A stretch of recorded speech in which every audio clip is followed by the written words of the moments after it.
The Vineyard escape. I decided that today would be the beginning of a new chapter in my life, whether or not I got the job. If I got it, I'd be moving 3 states away. If not, I'd still find a way to start fresh. I parked my old Civic in the gravel lot of Solana Vineyards, my heart racing with anticipation and nerves. It was time for a change, time to step out of my small town and all the memories I wanted to leave behind.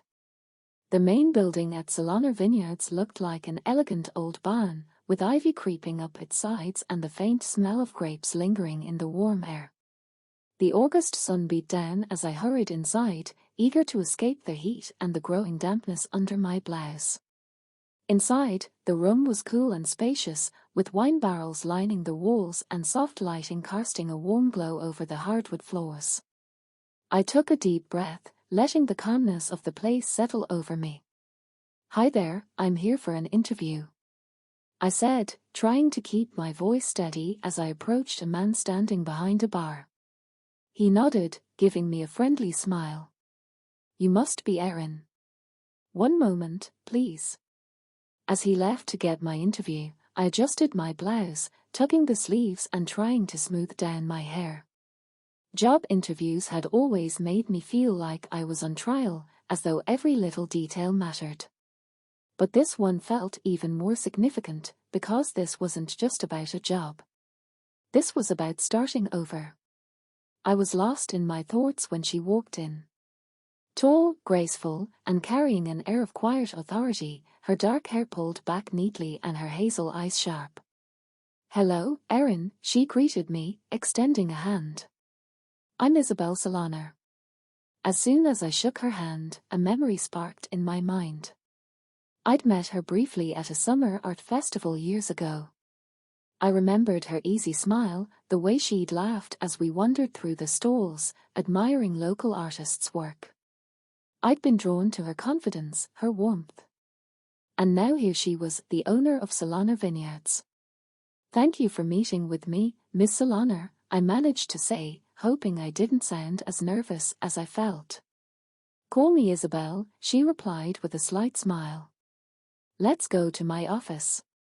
We walked through the cool halls of the vineyard until we reached her office, a cozy room with large windows overlooking the vineyard, the hills stretching far into the distance. She took a seat behind her desk, and I settled into a chair across from her. "So, Erin, why this job? I noticed you're from quite a distance away." "Why choose Solana Vineyards?" she asked, her gaze calm and attentive. I took a deep breath. I wanted to start fresh, and I think working here would be a great way to do that. I've always had a passion for wine, and I think I could bring a lot of energy and commitment to your team. She studied me for a moment, as though seeing past my words. "Starting fresh, That's something I can understand." She leaned back, crossing her arms thoughtfully. "When I took over Solana Vineyards, I wanted it to be more than just a business. I wanted it to be a place for people to find a sense of peace, maybe even a bit of belonging. Do you feel that way about this place?" I looked out the window at the rows of grapevines, the way they curved with the gentle slopes of the land. "Yes," I admitted. "It feels like somewhere you could breathe. Somewhere you could find yourself again." Isabel nodded, and I felt a connection growing between us, a shared understanding of what it meant to start over, to find a new path. We spoke about the vineyard, about the small town it was part of, and about what it meant to leave something behind in search of something new. As the conversation went down, she looked at me thoughtfully. "Well, Erin, I think you'd be a good fit here. I'd like to offer you the position." Relief and excitement surged through me, and I couldn't help but smile. "Thank you, Isabel. I won't let you down." We stood up, and she led me back to the entrance. As we reached the door, she paused, turning to me. "You know, Erin, sometimes life gives us second chances in unexpected ways. I think you're here for a reason, and I hope this place can be as much of a new beginning for you as it was for me." I nodded, feeling the weight of her words. In that moment, I felt like I'd found something special, not just a job, but a chance to redefine myself. A new chapter was waiting, and as I left the vineyard, I felt ready to embrace it. The first week at Solana Vineyards felt like a blur. Every day was a new adventure, learning the delicate balance of caring for the vines, greeting guests in the tasting room, and soaking in the warm, earthy atmosphere of the vineyard. Isabel showed me the ropes with a steady patience, and soon I found a rhythm that felt both challenging and fulfilling. One evening, as the sun dipped behind the hills, casting the vineyard in shades of orange and gold, Isabel invited me to join her for a walk. It had become a bit of a ritual in the evenings to stroll through the vines and unwind from the day. We walked in comfortable silence for a while, the air warm and scented with the faint sweetness of ripening grapes. Isabel seemed lost in thought, her gaze focused on the rows of vines stretching out before us. "You seem to be settling in well," she said finally, breaking the silence. I nodded, smiling as I looked out over the vineyard. "It's peaceful here." I didn't realize how much I needed that. She gave me a knowing smile. "Peace can be hard to come by. I'm glad you're finding it here." As we continued down the path, she began telling me about the vineyard's history. Her grandparents had started it as a small family operation, just a few acres. Over the years, they'd grown it little by little, putting their heart and soul into the place. After they passed, Isabel had taken over, determined to keep their legacy alive. "There was a time when I thought I'd leave this place, too," she admitted, her voice soft. "I went off to college, traveled for a bit. I wanted to see the world, you know. But no matter where I went, I kept coming back. Something about this place, it pulls you in." I could see it in her eyes, the love and pride she held for Solana Vineyards. "It's amazing, Isabel. You've done something special here." She looked at me, a slight smile tugging at her lips. "Thank you, Erin. It means a lot to hear that." As the sun dipped lower, painting the sky in brilliant shades of purple and pink, we stopped at a small clearing overlooking the vineyard. The rows of grapevines stretched out below, the land rolling gently towards the distant hills. "Sometimes I feel like everything I've been searching for is right here," she said quietly, almost as if to herself. I nodded, understanding the feeling. This place had become more than just a job for me, too. It was a sanctuary, a place to heal and rediscover myself. I could feel the weight of the past slowly lifting, replaced by a quiet sense of belonging. We stood there in silence for a while, watching the sun disappear behind the hills, the sky darkening into twilight. I felt a gentle comfort in Isabel's presence, a quiet companionship that didn't need words. Eventually, we turned and began walking back toward the main building, the stars just beginning to appear in the night sky. The evening was cool, and I could hear the faint sound of crickets chirping in the distance. As we reached the entrance, Isabel paused, looking back at me. "Thank you for joining me, Erin. It's nice to share this place with someone who appreciates it." "Thank you for letting me be part of it," I replied. "It's been a long time since I've felt this, at home." She nodded, and in that moment, I could see the kindness in her eyes, the quiet strength that had helped her build this life. I knew I was exactly where I was meant to be. Over the next few weeks, the vineyard became my world. Isabel and I fell into an easy friendship, spending hours working side by side and sharing quiet moments over coffee or evening walks. It was more than I'd expected when I'd set out to find a fresh start. One afternoon, we were bottling a new batch of wine in the cool, dimly lit storage room. The scent of grapes and oak filled the air, and the soft clinking of bottles echoed around us. Isabel seemed preoccupied, and I noticed her casting sidelong glances at me as we worked. After a moment, she cleared her throat. "Erin, I've been meaning to ask, what brought you here, really?" I hesitated, surprised by the directness of her question. I told her the basics about wanting a change, needing to get away from the city, but there was more I hadn't shared. I took a deep breath, the words spilling out before I could stop them.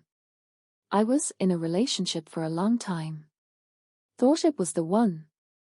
But things fell apart, and I guess I realized I needed to start over somewhere new. Isabel nodded, her expression softening.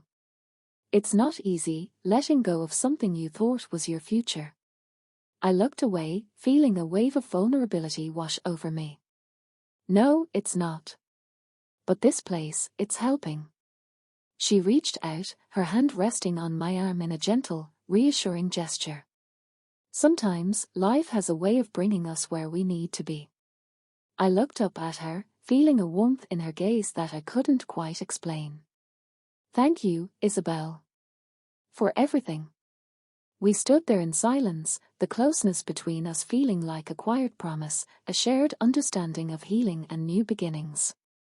In that moment, I knew that Solana Vineyards was more than just a stop along the way. It was the start of something beautiful, something real.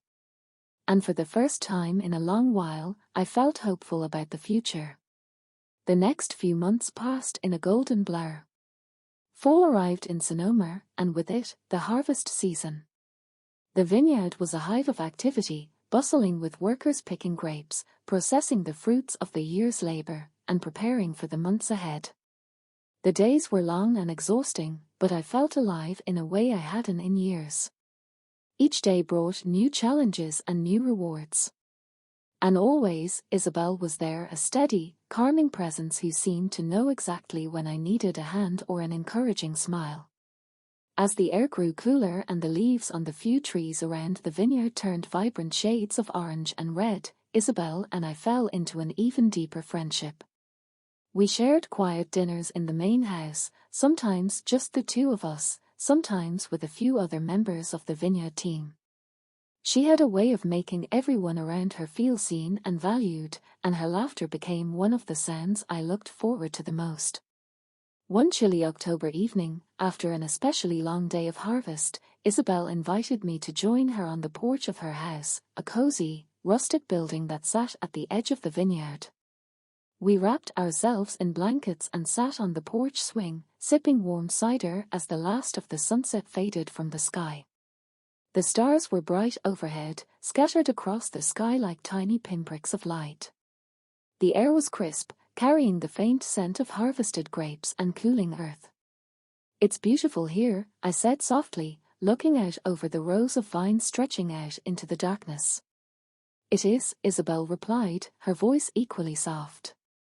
I've always thought that. No matter what happens, this place has a way of grounding me.